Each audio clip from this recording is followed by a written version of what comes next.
both of them. And we thank you for this. In your name, Jesus, amen.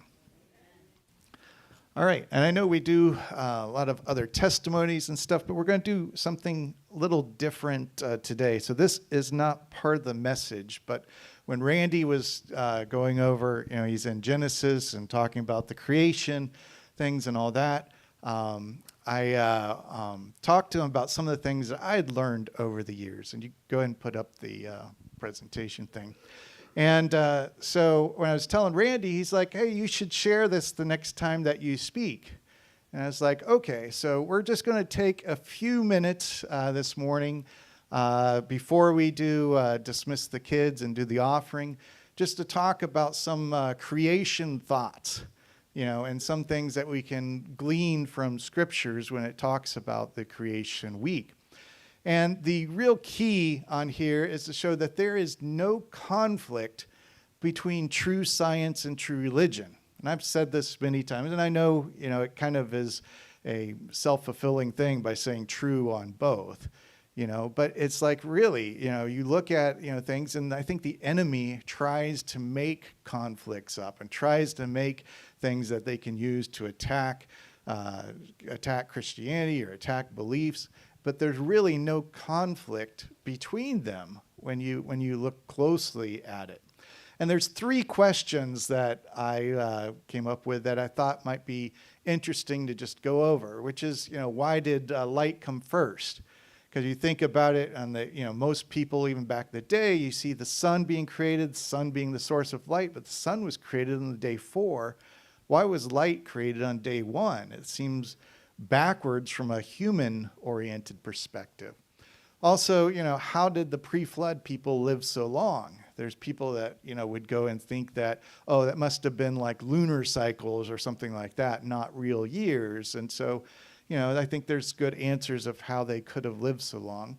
And then why does the universe appear so old? Because we know, in talking to Randy's thing, we're about 6,000 years in there, but if you look out in the universe, we see galaxies that are billions of light years away, and so there's some things there too. So if we get into it, why did light come first?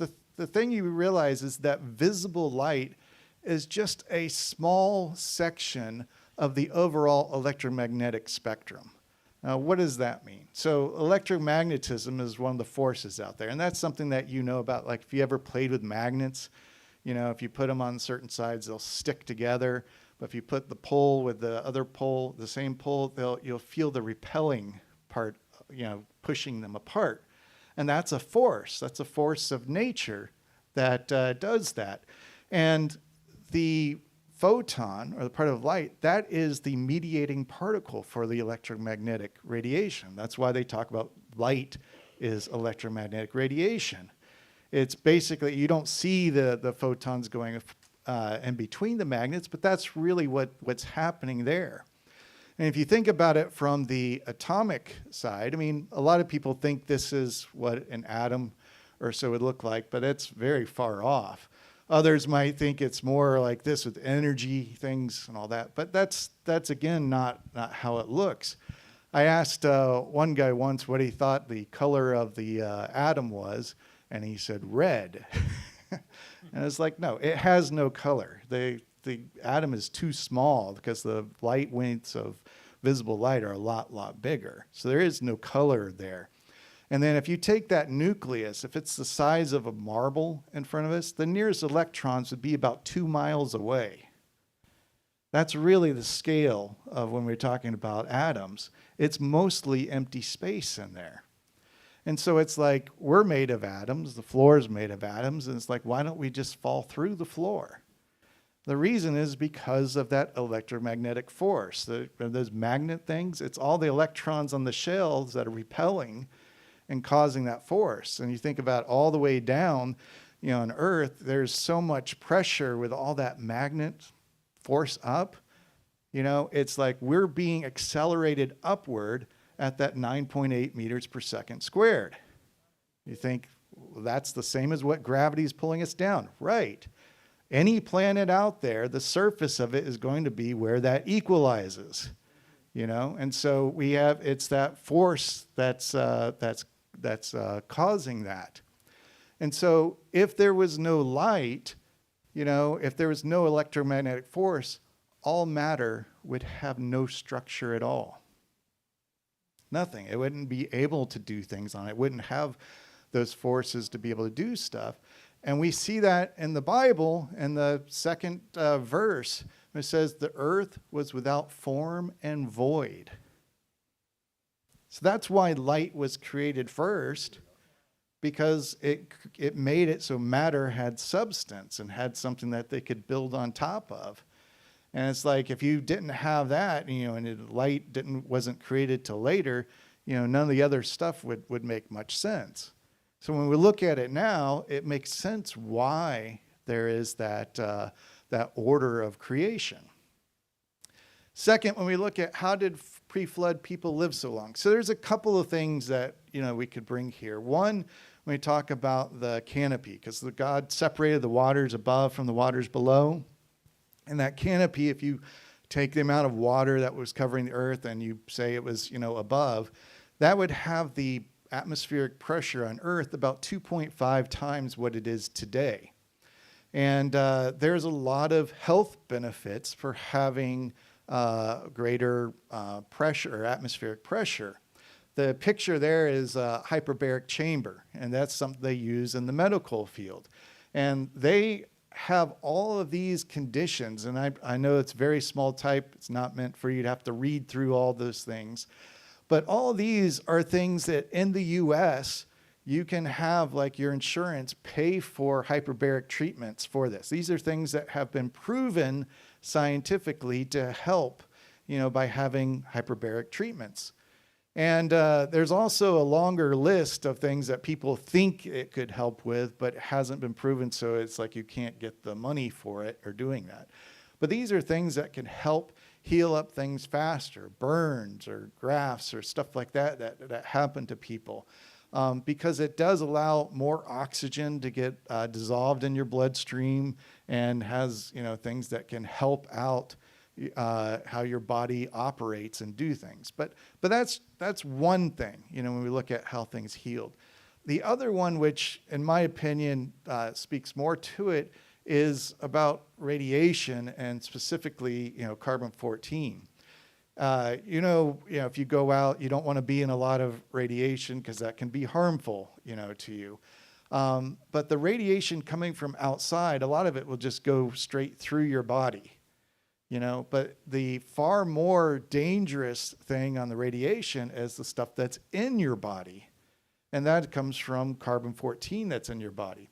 And carbon-14 is something that was created when cosmic rays hit stuff in the upper atmosphere. And it can turn like a nitrogen atom into a carbon-14. And about one out of every trillion carbon atoms will be a carbon-14 atom. And so it's created up in the upper atmospheres. It'll eventually work its way down. It'll get into the plants and all. And then we'll go and eat those plants sometimes, and it gets in our body. And then it can have bad impact on our body, depending on where it is. Like if it's in the DNA molecule and it radiates out and becomes back that nitrogen, it can no longer hold on to the cell that way, the strands that it's connected to. Now, our body has a lot of mechanisms to deal with repairing cells or building new cells all the time, and all that. So we have amazing things in us that do it. And that's also how carbon dating works. So they'll measure, body, how much carbon-14's on it, and to see how old it was. Because if they stopped eating, they're not getting any new things of it. The carbon-14 will decay, and they'll see how much different it is from the atmospheric normal. And then get ages that are pretty accurate back near to the time of the flood. The thing too is that this is not just a little bit. Like you think all right, how often is this going to happen? Maybe once or twice a year? No, we have so many atoms in our body. It's like 7 billion atoms in our body. And 10% of them are carbon. And so the decay rate of carbon-14, the half-life is about 5,700 years for one of them, or a group of it, half of the group to decay. So individually, it's very small, but we have so many of these in our bodies that it's actually tens of thousands of these type of decays happening every minute in your body. Yeah, we can pray against that, right? It's something to pray against. But it's something that happens all over our body, and it can contribute to our aging process. Now, if it was the atmospheric pressure thing that we would see as far as how long people would live, we would expect as soon as that canopy was gone, or the flood, that the ages would drop pretty much instantly on that. If it was more something like the carbon-14, we would expect, it has to build up in the atmosphere first. It's going to take some time, and it's going to be a kind of a logarithmic curve to go up to where it's at that saturation point, as it today, like 1 out of every trillion atoms. And so we would expect to see the ages drop off in the same type of reverse logarithmic fashion. And that's exactly what we see. This is just a graph. The ones before the flood, they fluctuated a little bit. But afterwards, it's that logarithmic graph down. And you can see some dots on either sides of it. But, again, if you're talking about people before that were just putting in, ages at random, it probably wouldn't be a graph like this. It would be scattered around. But instead, it follows down exactly like that. So it's not conclusive proof, but I think it's a pretty good correlation or smoking gun type thing that this is one of the probably leading causes of why people before the flood lived so long, because they had that canopy or protective layer against that radiation, plus the other medical benefits of having a higher atmospheric pressure. All right, and so third, why does the universe appear so old? Now this one is interesting because the distances to those galaxies are pretty accurate, plus or minus 10% or so on some. And, that's way longer than 6,000 years. You're talking about millions or billions, all that. That's way longer than that. So how did light get here? Well, the first thing to understand is, Einstein's general relativity. So we're not going to get into all what it means, but special relativity was the E equals mc squared, probably the most famous equation in physics. General relativity is really telling about what the universe is or made out of. And his main thing is that there's not a separate thing of space and time, that there's one entity called space-time, that you can't separate the two. And that time is also relative. They knew that, even before then. So like we on the surface of Earth, we're in a gravity well. Our clocks move a little bit slower than like the GPS satellites that are orbiting way out. And so their clocks run differently. It's the same as like the faster that you go, the slower your time goes based on people on Earth. And like the closer that you are to a black hole, your clock slows down compared to people outside of it. So time is relative. That's the main thing. There's not this concept of universal time. And that before Einstein, they thought time was, the universal thing, that everything clicked the same way. It doesn't. And the thing is, the universe, as we've seen, it shows it's expanding as well. They think the majority of the energy of the universe is in this concept called dark energy, which is expanding the universe out. And a lot of the scientists before had this idea of inflation, where because the universe had this same temperature everywhere, and they're like, if it was just an explosion and a big bang, it shouldn't be the same temperature. So there had to be like some time when the universe was, smaller and was able to even out the temperature, and then it expanded faster than the speed of light outward. That's their theory, not what we do. But when we look at it, it's like, yeah, we see what God is doing. And if the universe or space expands faster than the speed of light, as you get closer to the speed of light, time slows. If you go faster than the speed of light, time goes backwards relative to you because you're seeing things as they would have been in the past.